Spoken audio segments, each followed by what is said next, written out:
ஆண்டவர் இயேசுவில் அன்பு நிறைந்த சகோதர சகோதரிகளே, இன்றைய முதல் வாசகத்திலே சீனாய் மலைக்கும் சீயோன் மலைக்கும் உள்ள வித்தியாசத்தை எபிரேய நூலின் ஆசிரியர் வெளிப்படுத்துகின்றார். சீனாய் மலையிலே ஆண்டவர் காட்சி கொடுத்த போது இன்றைய முதல் வாசகத்திலே வாசிப்பது போல அச்சுறுத்தக்கூடியதாக இருந்தது, பேர் இடியாக இருந்தது, நெருப்பு வடிவிலே ஆண்டவர் இறங்கி வந்தார். அதே போல எக்கால பேரொள்ளி மலை முழுவதும் புகை மூட்டமாக இருந்தது. மோய்சன் சொல்கிறார், இதோ நான் ஆண்டவரை காண்பதற்காக சென்றேன், அவரது முகத்தை நான் காண முடியவில்லை, நான் அஞ்சி நடுங்குகிறேன் என்று சொல்லி சீனாய் மலையிலிருந்து இறங்கி வந்து விட்டார். ஆனால் சீயோன் மலையை பொறுத்தவரை அது கல்வாரி மலையாக பார்க்கப்படுகிறது.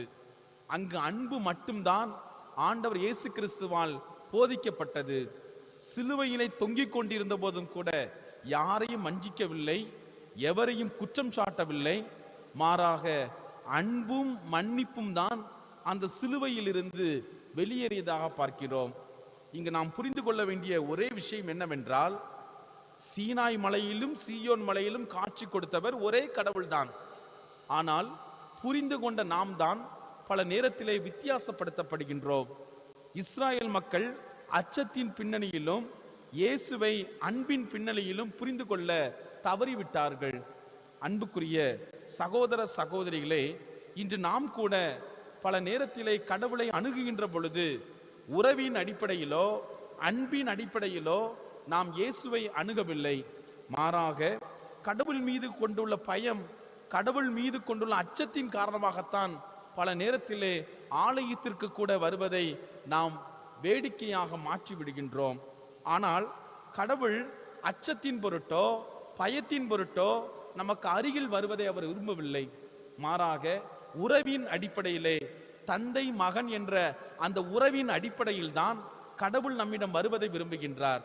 என் அன்புக்குரிய சகோதர சகோதரிகளே, இன்றைய நாளிலே ஆண்டவர் இயேசு கிறிஸ்து தன்னுடைய சீடர்களை இருவராக அனுப்புவதனுடைய நோக்கம் என்ன என்று பார்க்கின்ற பொழுது, கடவுளுடைய அன்பு எல்லா பக்கமும் சென்றடைய வேண்டும் என்பதுதான். அதுவும் கடவுள் அமைதியை கொடுப்பதாக நாம் பார்க்கின்றோம்.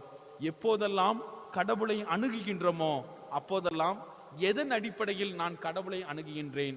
ஒருவேளை வாணிபத்தின் அடிப்படையிலே நான் கடவுளை அணுகுகின்றேனா, அல்லது பேரம் பேசக்கூடிய அந்த அடிப்படையில் நான் கடவுளை அணுகுகின்றேனா, அல்லது இதை தருகிறேன் அதை வேண்டும் என்று சொல்லி ஒரு ஒப்பந்தத்தின் அடிப்படையிலே கடவுளை அணுகுகின்றேனா, அல்லது ஒருவேளை நான் இறந்து போனால் எங்கு செல்வேன் என்று தெரியாது என்ற அச்சத்திலோ பயத்திலோ நான் கடவுளை அணுகுகிறேன் என்றால் கடவுள் இன்னும் நம்மிடமிருந்து அந்நியப்பட்டிருக்கின்றார்.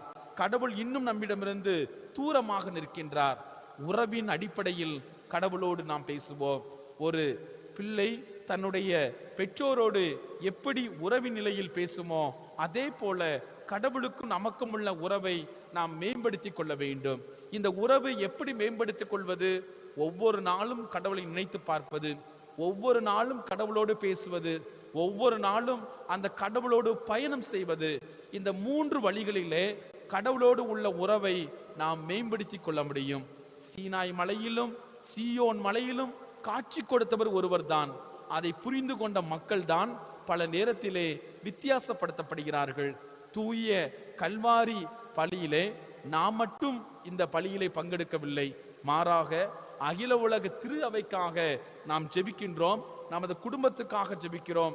எல்லாவற்றிற்கும் மேலாக நமது உறவு ஆண்டவரோடு என்றும் இணைந்த நிலையில் இருக்க வேண்டும் என்று நாம் ஜெபிக்க அழைக்கப்படுகின்றோம். சீயோன் மலையில் உள்ள ஆண்டவர் நிறைவான ஆசீர்வாதத்தை இந்த தூய கல்வாரி மலையிலே நமக்கு கொடுக்கின்றார்.